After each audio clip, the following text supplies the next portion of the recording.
everyone! Alright, so today's tour is the orchard. We moved here in 2010 in the fall, so I believe we started planting apple trees in 2011, and then we've just been adding different fruit trees ever since. And at first, we mowed the grass around here, and then we decided not to do that anymore and to underplant with natives, and then also to start interplanting natives into the grass. So I'll just take you around and tell you a little bit about how we're doing that. Mowed paths are our easiest way of travel around here, as I've told you. So one thing we did, we put these grapes in when we first moved here, and it was kind of a odd mowing situation over here, and so we put in 2 long beds so that when Steve whips through here, he can then just mow between them. You can see we have an apple tree right here, and so eventually that will be a lot bigger. I plugged all kinds of things into these beds because sometimes they're super wet and sometimes they're super dry, and so we're just seeing who can make it. And they look fabulous right now. Now, I'm not a big bed person anymore because they take a ton of work. This one we did 2 weedings in this year, and then anything that comes in after that we'll weed out next year.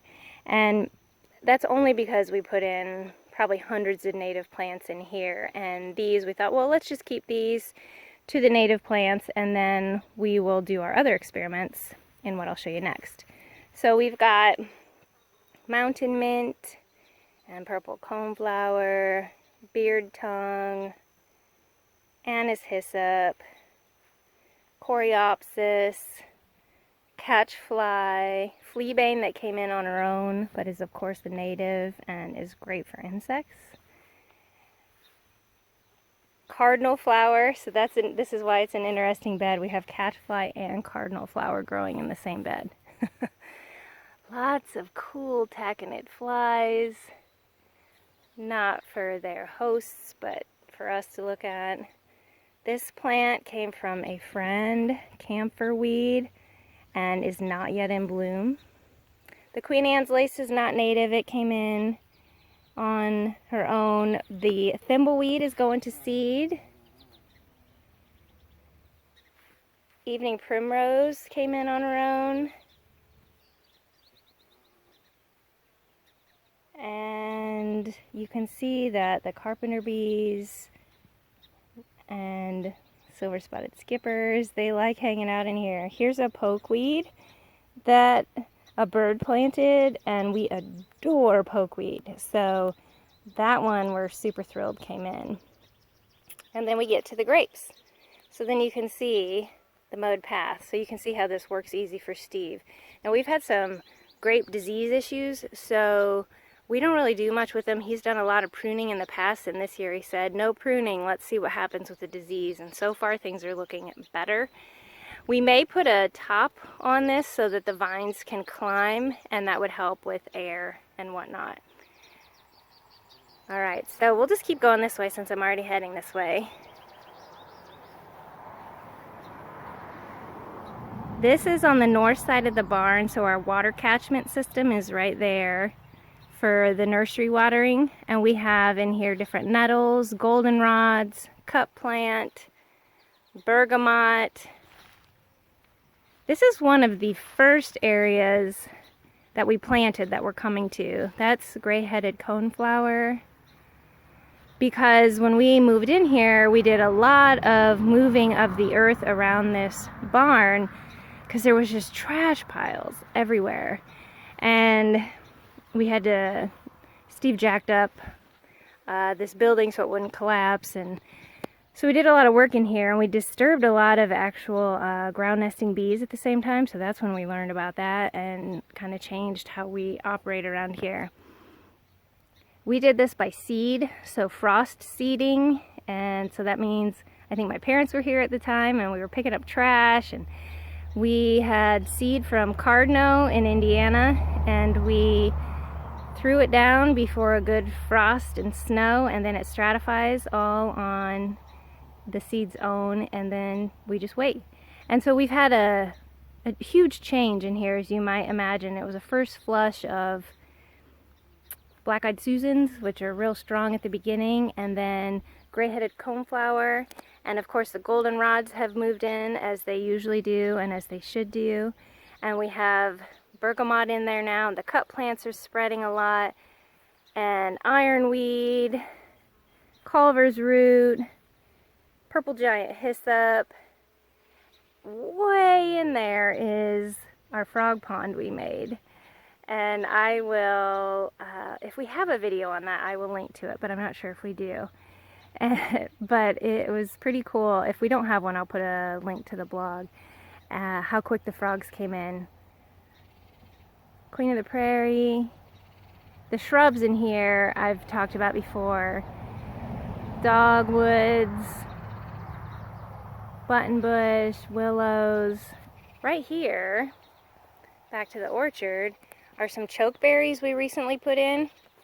We've had them caged for a while because the rabbits love to nip them off. A wren is chattering at me because I'm getting close to this box right here, and a house wren has had 2 broods in there this year. So last year I started plugging into sod. That was an experiment we wanted to see with some of these different types of plants. We've had great luck with some of the stronger plants, but we wanted to see about echinacea and brown-eyed Susan. Some of these we have not found to be as strong here.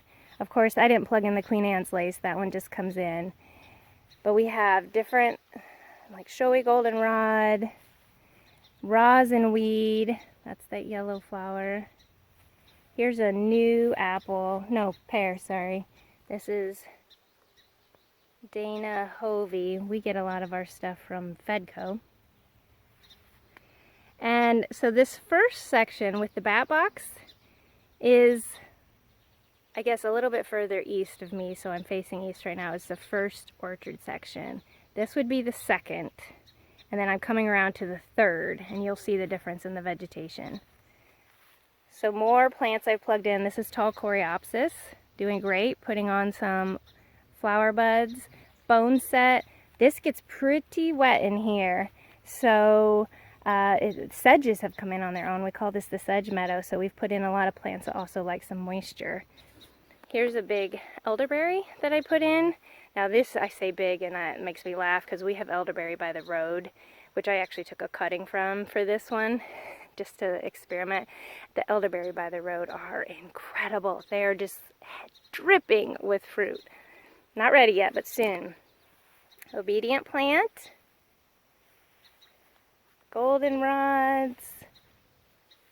And then you can see, so this is getting into the older section, and we don't have many fruit plants plugged into this zone right now. I'm not sure how they'll do because, as you know, the cold air flows down, and so this is definitely a cold pocket on our land. And so we'll probably just experiment and see who can handle it. This spring was not easy on any of our fruit trees, and I'll show you that. Right over here we have some bayberry and groundnut. That's this really cool vine, not yet in flower, and I can't wait. They have these magenta beautiful flowers. Back over here, so you can see there's still a lot of European lawn grasses in here, but also a lot of sedges. And the sedges have edges, so the grasses do not have edges in that way. You can definitely feel the difference once you know. This is probably the roughest looking edge because it's the newest. Steve showed me some photos of this place when we moved in here, and it's remarkable. It goes through a huge transition, and so that's, for me, just so hope-filled. So at first, you have mowed grass, and then you say, okay, this is dumb, so I need less mowed grass and more plants that function in the ecosystem. And you start planting, and then for maybe a couple years, unless you're using a lot of herbicides or a ton of manual labor, it looks a little bit crappy, but then it starts to look incredible. So let me show you. Right up here, there's a pink flower in the middle, probably hard to detect in this light.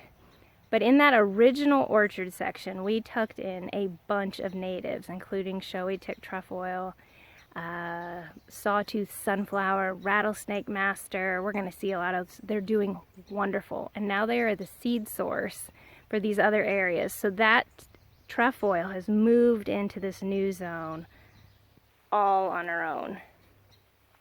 And then we just keep tucking in plants occasionally to see what can survive. So on this edge, we just have a lot of natives. Meadow sweets, Spirea alba. We have amorpha, which is a shrub. It's a false indigo, wonderful for bees. And that's not for food for us. It's more to create a tunnel of shrubs that we walk through. You gotta make it charming. I mean, really. You need to feel like it's really cool so that you want to go tour. But you also don't want to be the master controller because it's going to burn you out. At least that's how it is for us. And then you won't feel like magic is happening because suddenly then you're the boss, and where's the fun in that? That's totally not our speed because we want to just create a palette and we start things, but then Mother Nature does the rest. Here's the edge I was showing you last year also that we did a bunch of plugging in of natives. So you can see oodles of European grasses. Lots of skippers, common wood nymphs, they'll use it. So we just are working with it because we're not going to come in here and herbicide this whole property. It's not at all what we want to do. And the natives are doing really fabulous.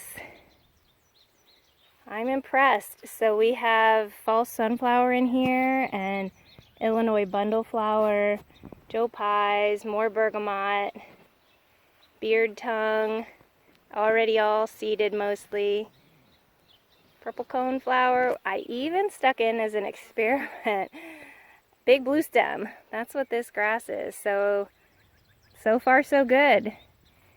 There is Riddle's goldenrod that I can see that you can't see, but that's self-seeded into the middle, and milkweed, more false sunflower, and this big tree right here is our first apple tree we planted. It's a Grimes Golden that's also from Fedco, and it's one that's very late.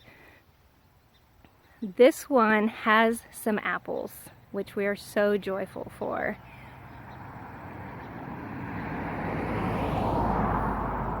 I'm looking at the bat box, and just to the bottom left of it is our peach tree, and that peach tree had the best year ever. Hundreds and hundreds and hundreds of beautiful pink blooms covered in bees because we had a warm March. And you guessed it, we froze hard twice in May. I mean 27 and below. Ugh, it took everything. So we got 2 peaches, one for me, one for Steve. And I'm gonna turn around.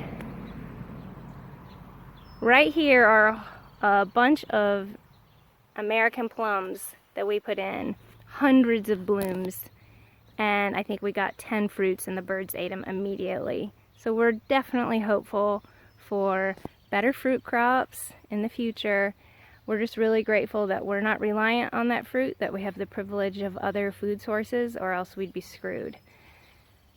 This is, of course, dogwood, and we are ever so grateful for these roughleaf and silkies because they're putting fruit on to help the birds.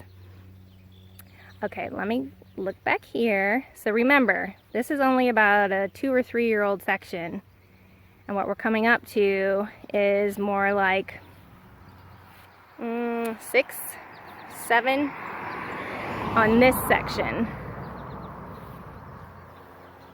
This fruit tree obviously has a little sadness going on. Probably some of that rust, but it's okay. I'll get you around here so that you can see the magnificent wildflowers taking hold. Big blue stem. Bergamot's just happy here. Cut plant.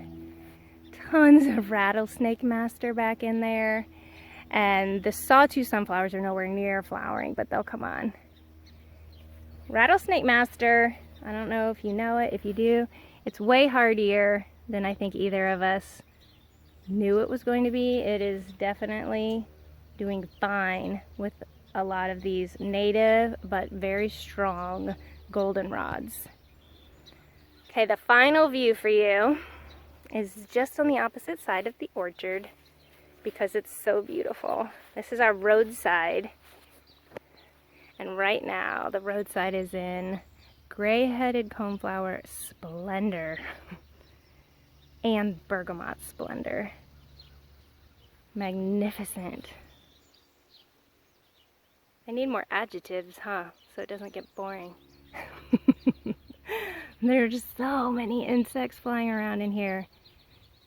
Not butterflies, but bees and flies and beetles.